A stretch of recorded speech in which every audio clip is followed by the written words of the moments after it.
अब झ्याल कसरी राख्ने त है? यहाँ विन्डोजमा जाने सरी कम्पोनेन्टमा जाने, मसँग यहाँ विन्डोज भन्ने छ है। यहाँ डाउनलोडेड कम्पोनेन्टमा गएर मसँग भएको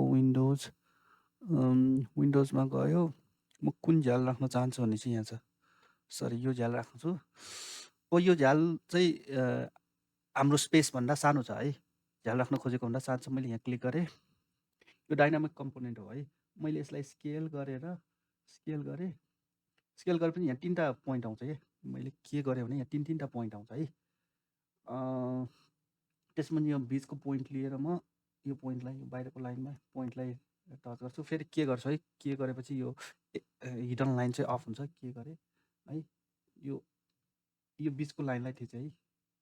बिचको लाइनलाई थिचेर कहाँ लाग्यो भनेदेखि मलाई यो बाहिरको इन्ड यस्तै गरी यहाँ पनि यस्तो गरेर पोइन्टलाई लगेँ। देन यसो गरेर यो पोइन्टमा लगेँ है। यो भयो। अब चाहिँ मलाई यता चाहियो होइन। मैले यसलाई सेलेक्ट गरेँ, मुभ गरेँ। देन कुन सजिलोको लागि यो भर्टेक्समा मुभ गरेँ। यो भर्टेक्सलाई रिफरेन्स लिएर मुभ गरेँ, त्यही भर्टेक्समा राखेँ है। सिमिलरली यसलाई पनि मुभ गरेर कपी गरेर यो भर्टेक्समा राखेँ कि है। अब हामीलाई यसमा पनि यो सेम चाहियो भने मैले यो भर्टेक्सलाई सेलेक्ट गरेर यहाँ मुभ गरेँ है। अब यहाँ र यहाँ हामीलाई डिफ्रेन्ट झ्याल चाहियो। मलाई डिफ्रेन्ट झ्याल चाहियो भनेपछि मैले यसलाई सेलेक्ट गरेँ, यहाँ क्लिक गरेँ। यो झ्याल ठुलो छ। मैले फेरि के गरेँ है, के गरेँ भने चाहिँ मलाई यो भित्रको हिडन पार्ट चाहिँ मलाई एसेस भयो। अब मैले यसलाई सेलेक्ट गरेर स्केल गरेँ, सेन्टर पोइन्ट लिएँ, सेन्टर ग्रिप लिएँ है। अनि हाम्रो यहाँ राखेँ। यसै गरी यो लिएर हामीलाई चाहिँ नि यहाँ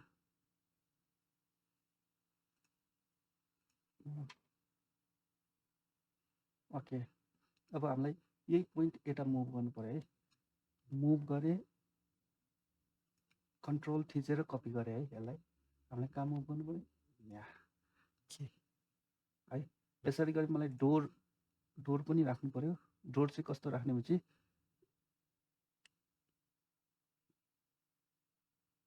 ओके, यहाँ जाउँ।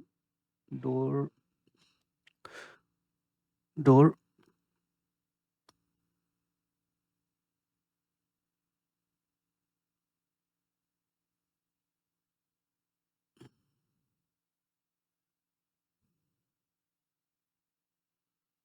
यहाँ यस्तो खालको डोर चाहिँ बेटर होला जस्तो छ। सेलेक्ट गरेँ, यसलाई पनि स्केल गरेँ। यो सेन्टर पार्ट आफ्ना यहाँ राखेँ। देन यसलाई पनि सेलेक्ट गरेर यहाँ राखेँ, सेलेक्ट गरेँ, यहाँ राखेँ।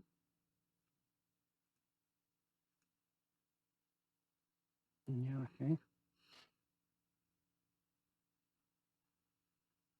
ओके। यसलाई म फेरि डिलिट गर्छु है। सर ठिकै छ, कन्ट्रोल जेड गरेँ। अब यो डोरलाई मैले मुभ गरेर कपी गरेर यहाँ राखेँ। ठिक छ है, ठिक छ। अब मलाई चाहिँ के चाहियो भने चाहिँ यो पार्ट चाहिँ मलाई प्लेन चाहियो, तर यसमा पनि सिसा चाहियो कि भन्दाखेरि यहाँभित्र जाने डोरमा होइन। त्यसपछि के गर्ने भनेदेखि मैले यहाँ यसलाई कन्ट्रोल जेड गरेँ।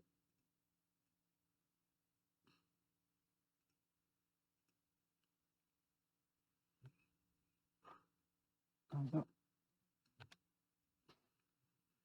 गरेँ हम ओके।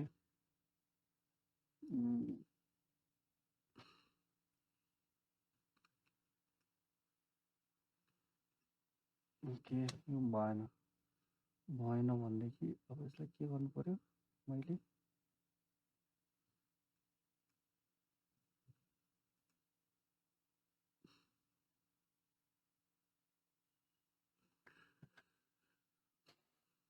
ओके म यसलाई इरेज गर्छु है। यो सबै पिक्सललाई इरेज गर्छु। सरी।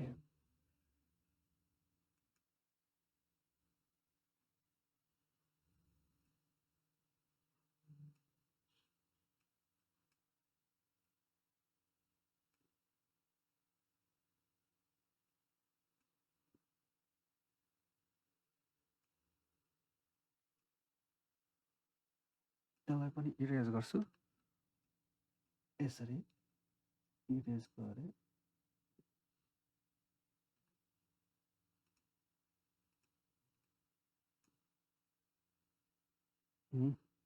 अब म मेटेरियलमा गएर यो सेलेक्ट गर्छु। ओके, मलाई चाहिँ यस्तो चाहिएको।